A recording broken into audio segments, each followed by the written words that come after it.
after the Reagan election, there were a great many disappointed evangelicals because they were a rabidly mobilized and excited group to get a believer in office.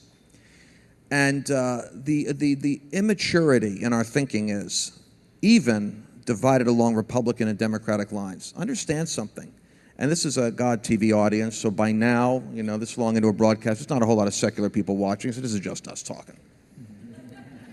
Neither the Republicans or the Democrats particularly are crazy about us.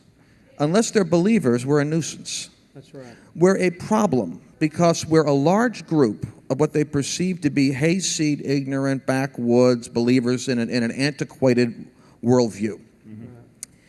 And we've helped to sustain that image because we focus so ardently on getting the right Christian in office. And the naivety is, the Lord can save with many or with few, but he's got to have more than one.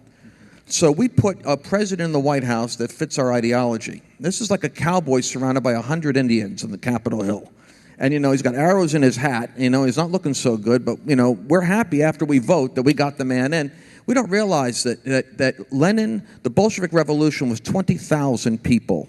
Basically, was all he needed. He knew with 1%, if he had 20,000, he could occupy a nation, and he could shift the nation. That Ninth Circuit Court of Appeals you keep mentioning, by that one vote, this is a notorious group of nutcakes that are always coming up with crazy laws.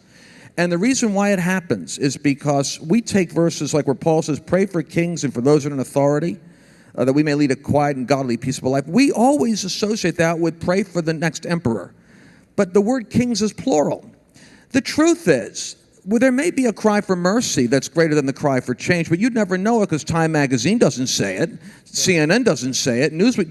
There are kings occupying high places that we have in our naivety assumed are just part of the marketplace, and if we get the right man in office, the right man without the right network can't accomplish anything. It's not a question of an individual. It's a question of advancing a new generation of Christian thinkers with a worldview that has more occupation than escapism at the core of their thinking. Yeah. And that's what you're doing with your school. And that's essentially what we've got to do. We've got sons and daughters that have to be told that before they check out, they've got to change history.